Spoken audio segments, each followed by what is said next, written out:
মনোজবাবু, বিজেপির থেকে আপনাকে রায়গঞ্জ বিধানসভার জন্য প্রার্থী করা হলো, কতটা সহজ হবে? প্রথমেই আমি সর্বভারতীয় বিজেপির নেতৃত্বকে ধন্যবাদ জানাবো, রাজ্য নেতৃত্বকে ধন্যবাদ জানাবো এবং জেলার আমার যারা সহযোদ্ধা সবাইকে আমি অসংখ্য ধন্যবাদ জানাবো যে দল আমার উপরে এই আস্থা রেখেছে যখন, তখন নিশ্চয়ই লড়াই হবে। এখানে কার্তিক পাল এখানকার এমপি হয়েছে, যে ভোটে রায়গঞ্জে মার্জিন আছে। তারপর কৃষ্ণ কল্যাণী আবার প্রার্থী হয়েছে। লড়াই কীরকম হবে? কৃষ্ণ কল্যাণী কতটা ফ্যাক্টর?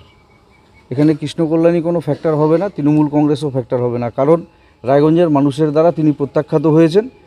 1 মাস আগেই লোকসভা নির্বাচন হয়েছে, সেই লোকসভা নির্বাচনে মানুষ রায় দিয়েছেন তার বিরুদ্ধে। দল তৃণমূল কংগ্রেস আবার তাকে প্রার্থী করেছে। তো এই প্রার্থীপদ প্রমাণ করে যে তৃণমূল কংগ্রেস দলটা টাকার কাছে বিক্রি হয়। তৃণমূলে কি আর কোনো যোগ্য নেতা ছিল না, আর কোনো নেতৃত্ব ছিলেন না যাকে দল প্রার্থী করতে পারত, কিন্তু করেনি। কংগ্রেসে আপনার গুরু প্রার্থী হচ্ছে মহিষ সেনগুপ্ত, কেমন করে লড়বেন?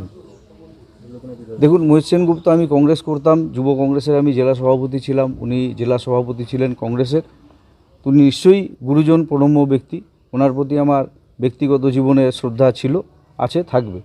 কিন্তু রাজনৈতিক লড়াই রাজনৈতিক ময়দানে যেভাবে হয় ঠিক সেভাবেই হবে। প্রচার শুরু হলো আপনার? আমার প্রচার এখনও শুরু হয়েছে এটা বলা যাবে না, কারণ প্রার্থীপদ ঘোষণা হওয়ার পর আমার এটা নিজের বাড়ি, গ্রামের বাড়ি। এই বাড়িতে মাতৃমন্দির আছে, মাতৃমন্দিরে এসে মায়ের আশীর্বাদ নিয়ে আমি আমার কাজে নামবো আজকে থেকে। জিতলে কীভাবে লড়াই করবেন, যেহেতু সরকার তৃণমূলের হতেই পারে, কিন্তু এই লোকসভা নির্বাচনে পশ্চিমবঙ্গের মানুষ একটা ম্যান্ডেট দিয়েছে। 100 বিধানসভা আসনে আমরা বিজেপি দল এগিয়ে আছি, অর্থাৎ লক্ষ্য থেকে আমরা খুব অল্প দূরে আছি। পশ্চিমবঙ্গে 294টি বিধানসভা আসন, 2026-এর লক্ষ্যে লড়াই চলবে। এই বাংলায় এই তৃণমূল সরকারের পতন হবে এবং বিজেপির সরকার প্রতিষ্ঠা হবে। সেটা তো 26-এ। আর এই 2 বছর কি রায়গঞ্জের মানুষ?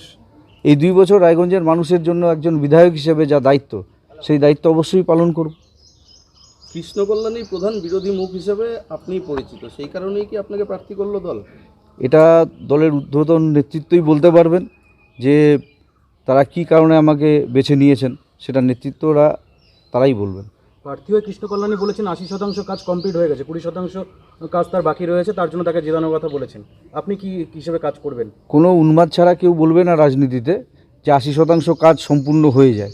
এটা রাজনৈতিক একটা উন্মাদ কোনো ব্যক্তি এই কথা বলতে পারেন, কারণ রাজনীতি একটা প্রবহমান জিনিস, উন্নয়ন একটা প্রবহমান জিনিস। উন্নয়ন কখনো থেমে থাকে না, উন্নয়ন শেষ হয় না।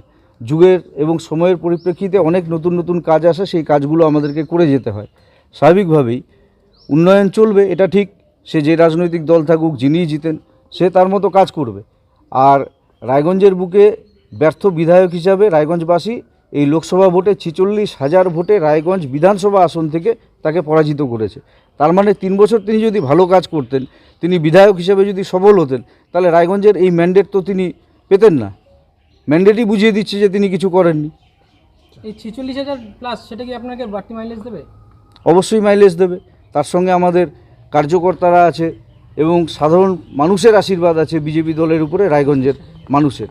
সেই আশীর্বাদকে পাথেয় করেই, সবার আশীর্বাদ নিয়ে, সবার সহমত নিয়েই আমাদের এই ভোট প্রচার শুরু হবে। তৃণমূল কংগ্রেসের ভেতরে একটা অন্তর্দ্বন্দ্ব দেখা যাচ্ছে এখনো পর্যন্ত, প্রার্থী ঘোষণার আগেও, প্রার্থী ঘোষণার পরেও।